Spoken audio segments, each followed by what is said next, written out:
President Biden will huddle with Senate Democrats during their regular caucus lunch tomorrow and will reportedly be working the phones over the next several days to try to get senators to back the federal takeover of elections and eliminate the Senate filibuster, the legislative filibuster. All this after making his case yesterday for the rule of the majority and silencing the minority. When it comes to protecting majority rule in America, the majority should rule in the United States Senate. It's interesting. I always thought our Constitution protected the minority. With me now to talk about the Democrats' power grab is U.S. Senator Tommy Tuberville of Alabama, who is a member of the Senate Committee on Health, Education, Labor, and Pensions. Coach, welcome back to the program. Tony, how are you? I'm doing fine, sir. Happy New Year. Thank you. You too. Let me first, before we get into yesterday's hearing and some of the information about COVID and China, the China connection, let me get your reaction to the president's speech pushing for this federal takeover of elections. Well, I thought it was the worst speech I've ever heard a president give. Very combative. Sounds like he had too many cups of coffee on Air Force One flying to Georgia, calling the Republicans racist. I mean, he is just, I don't know where he's coming from. We don't see him. We don't get to talk to him. We don't get to talk to many of the Democrats. Everything is kind of on their side of the field. They're trying to push everything through. This filibuster is a absolute joke of trying to change the rules in the Senate. You know, especially when President Biden, Kamala Harris, and Chuck Schumer, just a few years ago, they were all against getting rid of the filibuster. So it's a power grab. It's a power for dependency. They want to retain power, Tony. And the only way they can retain power, the way they've screwed our country up from top to bottom, they've destroyed everything that President Trump and the American people have built for the last 4 or 5 years. They've sent it all the way to the bottom. And the only way they're going to get people to vote for them next November is to be able to change the rules here in Washington, D.C. of how we vote. And we're not going to stand for that. People have the right to vote already. We had more people vote, Tony, last time in the 2020 election than they've ever voted in their history. So it's just a Democrat power grab is all it is. Now, I'm going to talk more about this a little bit later in the program on the new numbers on the consumer price index, 7% inflation. I mean, if they eliminate the filibuster, they're only going to push through more. And this idea that it's going to be a carve out just for elections is nonsense. The Build Back Better, or Build Bigger Government program, that will go through. That will only make the situation with inflation worse. So, by the way, you're going to be doing the Democrats a favor if you block them from being able to get all their policies through. Tony, the American people are struggling. I went in a grocery store last night about 7:30 here in Washington, D.C., and the shelves are almost half empty. I've never seen this before. It's embarrassing to know that we live in the greatest country on the face of the earth, and they've managed in less than a year. He was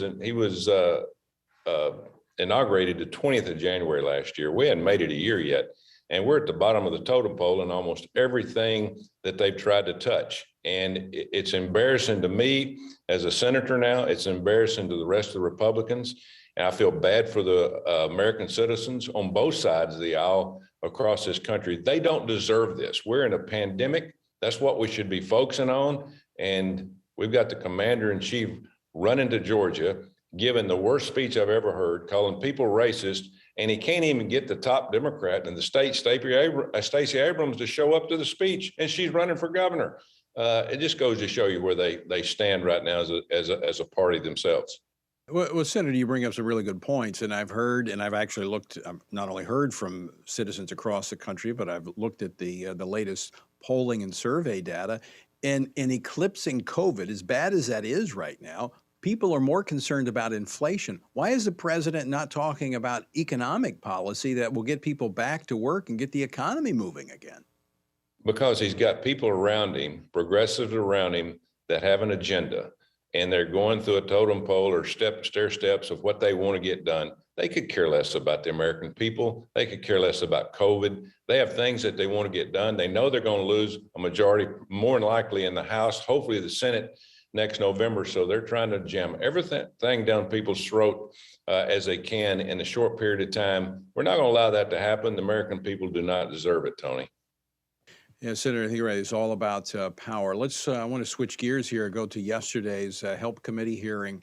Newly redacted emails showing President Biden's chief medical advisor, Dr. Vaccine Fauci, knew about evidence showing a connection between the virus in the Wuhan lab. What can you tell us about that? Well, we we've been trying to get some kind of investigation going. China has been stonewalling us every step of the way. They don't want us to uncover the truth. That's why we helped introduce a bill with Senator Rubio about the sanctions, authorized sanctions against Chinese government if they fail to show us what happened. I've talked to the former CDC director here that was with Trump, and they begged China to let us come in when this first happened. He said if they would have allowed us to come in, no matter what happened, we'd had a better handle on what's going on as we speak. But it didn't happen. They didn't let us come in. But the COVID is not a priority to this administration, to the Biden administration. It is not a priority. Obviously, inflation is not a priority.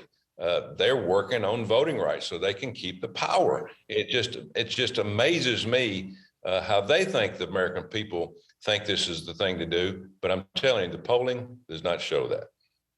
Well, I think they're using the American people as cover for what they want to do. And that, again, it's just to retain and grow their power to control all the levers of government. Now, look, as we're seeing now that the vaccine really doesn't work as well as we've been told. The breakthrough cases with the Omicron. Is NIH and is the president's advisors looking at other means of treating COVID now? Well, I don't know if you watched any of the hearing yesterday. The one thing I wanted to find out, who is running the show?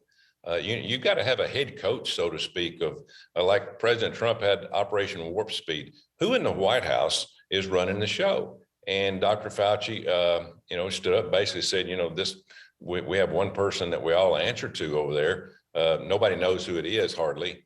He gave us his name, but it's a situation where there's no consistency, Tony, on what they talk about. The CDC director, Dr. Walensky, yesterday talking about the 5-day quarantine. This time last week, it was 10-day quarantine. They're saying we have 500,000 or 600,000 cases of COVID a day now, this new Omicron variant.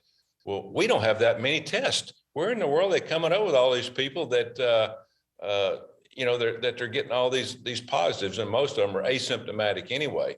But, we've got to go back to China. We've got to hold them responsible. We've got to do everything we possibly can to get the American people back to work, kids back to school. This is more like a cold. This variant is more like a cold than it is the COVID that hit us over a year ago. We got to understand that. We don't keep kids from going to school because of a cold. We don't keep people out of work because of a cold. We've got to keep pressing this administration to say we've got to get back to a normal life. Well, and many other countries are doing that. They're learning how to navigate and function. And I said this at the very beginning. Don't think this was a one-off back 2 years ago when we first saw this. This is a new, unfortunately, probably going to be a new way of living in this global world in which we live, where you've got people like China either being irresponsible or intentionally releasing things like this. We're just going to have to learn how to function. Yeah, and they say that we're going to be hit with some kind of variant, for a long time now. That's fine. We've been able to handle the flu since you and I have been born. We take a flu shot. We overcome it a few days. We get back to work. We go back to school. We get back to normal life. The thing that I was very concerned about with therapeutics. The therapeutics and I talked to Dr. Fauci about this yesterday. I've talked to doctors and nurses all over the state of Alabama. They use ivermectin, and it's very helpful. They use the monoclonal antibodies, but the problem with the antibodies is the Biden administration canceled an order last April. We have very few left. They canceled the order that President Trump had put in because they didn't think we would need it. They canceled orders of tests. The animals are running a zoo. There's no organization to this. We can't beat this unless we get people on the same page. We've got to be able to treat it. this vaccine, most of us have taken it. It's not blocking the virus. That might help us a little bit, but it's not blocking. We've got to be able to I just treat wish, it. Senator, I just wish they'd follow the science that they say that they follow. Senator, Yeah. out of time. Always great to talk with you. Thanks so much for joining us. Thank you, Tony. God bless.